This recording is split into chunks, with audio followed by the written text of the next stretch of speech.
I've news for you. A new smart city is taking shape in Gauteng, in Lanseria, which will have 350,000 to 500,000 people who will call that place home in the next decade. Hi, I'm Erky Wood from GAPP Architects and Urban Designers, and I'm honoured to be leading the professional team that's looking to prepare the Greater Lanseria Master Plan, the so-called Lanseria Smart City.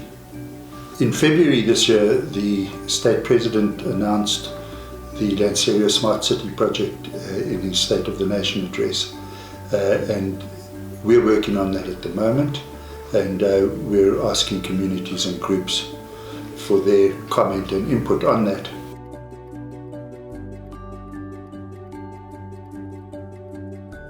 Many people straight away start asking you, what are all these buzz terms we hear about cities now? We hear about the post-apartheid city, we hear about the sustainable city, and we hear about the smart city. What are all of these things? And I think it's important that we unpack that slightly.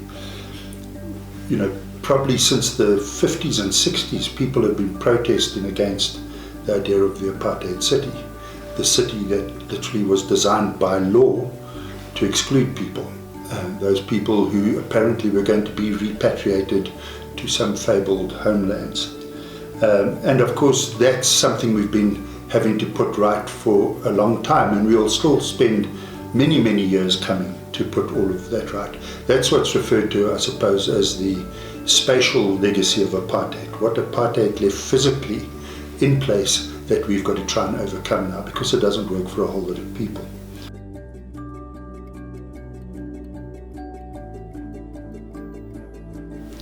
Since then, of course, and with this huge increase in urbanization, where probably in the next 30 years or so, more than 70% of the world's population is going to be living in cities, this whole importance of the sustainable city has come about. As you know, cities are very efficient from a space point of view, but they're very demanding in terms of energy, in terms of water usage, and of course they have a very big carbon footprint as well. And we know that if cities are to survive, and if the planet's going to survive, we've got to become far more energy efficient with our cities. We've got to become far more water wise and use what is a water resource shortage all over the world, not simply in arid or dry countries.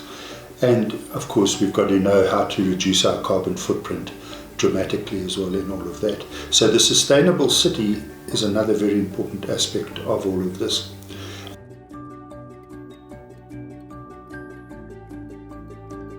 We're designing a city that's got to be post-apartheid, meaning it's got to be inclusionary, regardless of who you are from a social point of view.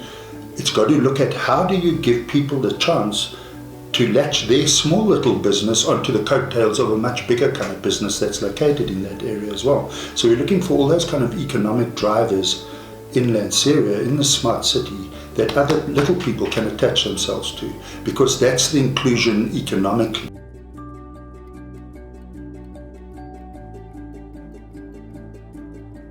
You'll know that the Gauteng city region is supposed to grow to in the order of about 30 million people over the next 30 to 40 years.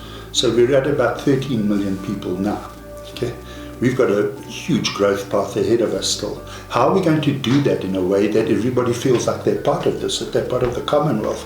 And when you look at that area out there and you say, who's going to live there? I have to say, a hell of a lot of the people are already living there. All those people in Diepsloot, all those people in Cosmo City, all those people in Zandspruit, all those people in Lion Park. Many of them in informal settlements, many others of them in projects that have been rolled out for housing delivery. So there are a lot of people there, but in many ways nothing much has changed, because they're still living out on the outskirts of the city and they have to travel a long way to try and find possibilities from an economic point of view. And they still are the people who can least afford that kind of travelling. So when you say who's going to live there, I'm telling you a lot of people are already there. We certainly want to attract many, many more people. We want to make sure that the whole socio-economic profile of the South African society is welcome here and included here. And so that's who's going to live there. And then people say, and so what's going to be so smart about the city? I'm saying, well, it's going to be possible to live there, work there, play there, and pray there.